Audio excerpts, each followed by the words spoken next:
27 साल के बाद बीजेपी दिल्ली में वापस सत्ता में आ रही है और मिल्कीपुर उपचुनाव में बीजेपी भारी बहुमत से चुनाव जीत रही है। अब इस दोनों जो चुनाव परिणाम है, दिल्ली वाला और मिल्कीपुर वाला, इसको लेकर हम कांग्रेस के प्रदेश अध्यक्ष अजय राय जी से बातचीत करने के लिए पहुंचे हैं।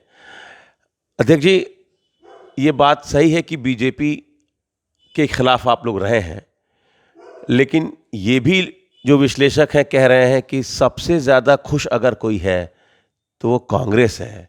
प्रायोजक हैं cancer healer centre, a new beginning. ये सच है क्या कि खुश तो बहुत होंगे तुम? ये डायलॉग ये आप लोगों पे लागू हो रहा क्या? क्यों ऐसी बात आ रही है? देखिए, मैं इतना ही कहना चाहूँगा कि आज जो व्यक्ति भ्रष्टाचार जीरो टॉलरेंस पे आए थे, भ्रष्टाचार के खिलाफ लड़कर आए थे, वही रामलीला मैदान कि हम जन लोकपाल लाएंगे। याद होगा सबको, जन लोकपाल आया क्या? कहीं आया? कहीं उसकी चर्चा भी आई? मैं समझता हूँ कि सारी चीज़ें जब हम जो भी आपका दोहरा चरित्र है वो जनता के सामने आ गया।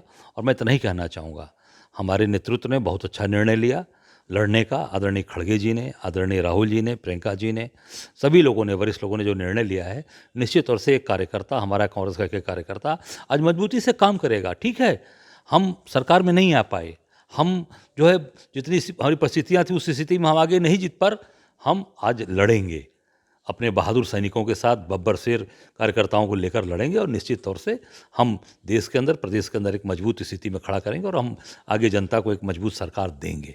पर जो लोग हमको हर जगह डैमेज किए, जो हमको परेशान किए, निश्चित तौर से जनता देख रही है, जनता सबका हिसाब करती है।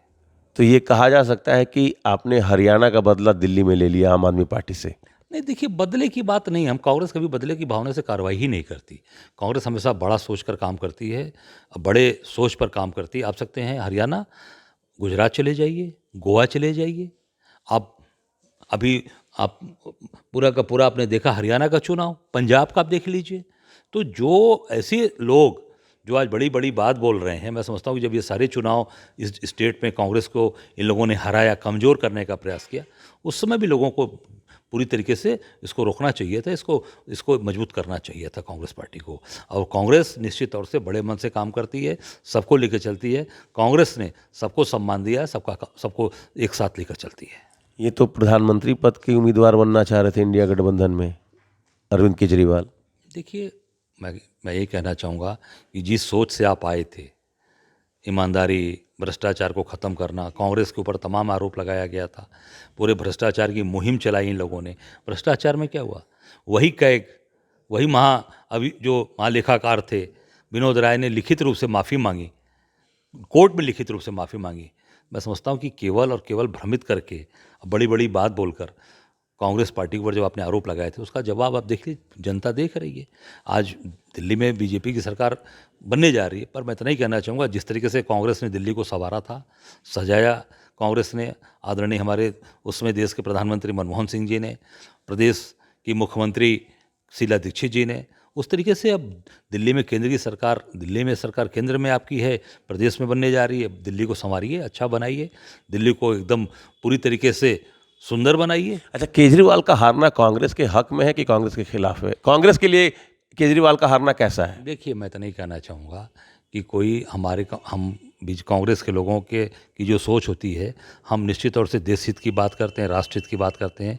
और जो राष्ट्र हित के लिए जो भी आदमी इस तरीके की बात, केवल दिखावटी चेहरा काम करेगा, जो दिखावटी चेहरे फेस हैं, जो बीजेपी की बी टीम के रूप में काम करते रहे हैं, निश्चित तौर से जनता इनको समझ चुकी है, जनता ने इनको जवाब दिया है। कांग्रेस अपने मेहनत से, परिश्रम से आगे बढ़ेगी, कांग्रेस मजबूती से आगे बढ़ेगी। बीजेपी ने बीजेपी को हरा दिया। बिल्कुल, अभी आपने सही जो है आपको जवाब मिला, आपने सवाल किया जवाब कि ए और बी की लड़ाई थी, अब आपस में ही लड़कर एक सामने वाले ख़त्म हो गए और हमारे सामने मजबूती से खड़े हैं। लड़ाई होगी, जम के लड़ाई होगी। उत्तर प्रदेश में 27 में दिखाएंगे बीजेपी को। तो अब जरा यूपी पर बात हो जाए। मिल्कीपुर में भी समाजवादी पार्टी बुरे तरीके से चुनाव हार गई और चूंकि आप 10 सीटों पे से किसी पे आपने उपचुनाव लड़ा नहीं, इस रिजल्ट का क्या मतलब है? आपकी सहयोगी रही है। देखिए अमित जी, मैं इतना कहना चाहूँगा कि हम लोगों ने, हमारे नेताओं ने पहले तय कर लिया था कि हम उपचुनाव नहीं लड़ेंगे, 10 चुनाव हम नहीं लड़ेंगे। हमारे राष्ट्रीय अध्यक्ष जी ने, हमारे राहुल जी ने, सब लोगों ने तय कर लिया था। हम सब लोगों ने तय था, प्रदेश नेतृत्व का निर्णय भी यही था कि हमको नहीं लड़ना चाहिए। हमारे जो हमने यहाँ प्रस्ताव दिया था उसको राष्ट्रीय नेतृत्व में माना, हम लोग मान के नहीं लड़े। और हम इंडिया गठबंधन की जो हमारी पार्टी यहाँ समाजवादी पार्टी थी उसके साथ हमारे कांग्रेस के लोग खड़े रहे।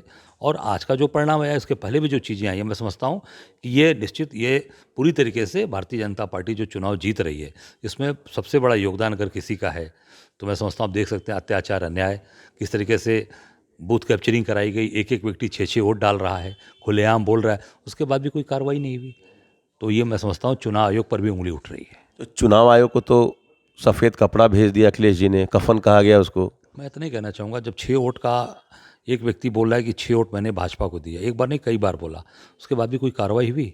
वो बूथ निरस्त होना चाहिए था, वहाँ रिकाउंटिंग होनी चाहिए थी, फिर से बूथ को निरस्त करना चाहिए था।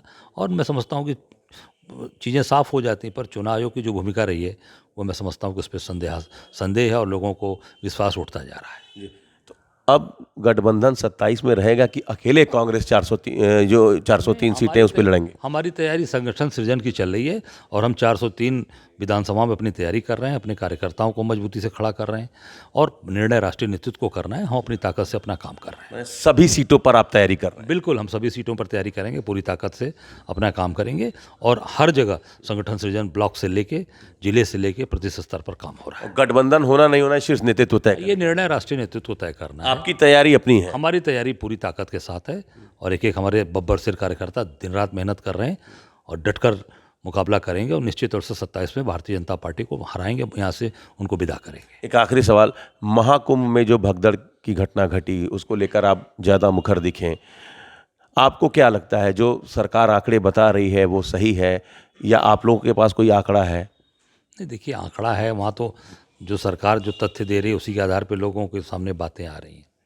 पर आप मैं एग्जाम्पल के तौर पे कहना चाहूँगा, एक अंजनी कुमार राय जी जो सब इंस्पेक्टर थे, उनकी ड्यूटी के दौरान उनकी मृत्यु हुई और आप देख सकते हैं जो उनकी जीडी हैं, जो जीडी की जिसमें लिखा हुआ है, उनकी मृत्यु 29 तारीख को दिखाई गई है। 29 तारीख को 12:30 बजे उनकी मृत्यु दिखाई गई है। और जो उनके ट्वीट आए हैं कुंभ मेला प्रशासन की तरफ से, पुलिस की तरफ से, वो 30 तारीख को उनकी मृत्यु दिखाई जा रही है। इससे साबित होता है कि कितने तरीके से छिपाने का प्रयास हो रहा है। अपने ही एक बहादुर इंस्पेक्टर, पुलिस के जाबाज इंस्पेक्टर के लिए जब इस तरीके की भावना, जिस पुलिस से सारे उल्टे सीधे काम ये करा रही है सरकार, फर्जी इनकाउंटर करा रही है, फर्जी मुकदमे लगा रही है, लोगों को जेल भिजवा रही है, लोगों के घर गिरवा रही है, आज उसी पुलिस प्रशासन के सगे नहीं है, उसी में घुमा रही है बातें। तो इससे ये जाहिर होता है ये आंकड़े छिपा रही है और लोगों से झूठ बोल रही है। चलिए, तो कांग्रेस के प्रदेश अध्यक्ष का कहना है कि दिल्ली का जो चुनाव है वो बीजेपी की ए टीम ने जीता है, बीजेपी के बी टीम को हरा के। Amit Singh, TV9 UP, Varanasi. प्रायोजक हैं cancer healer centre, a new beginning.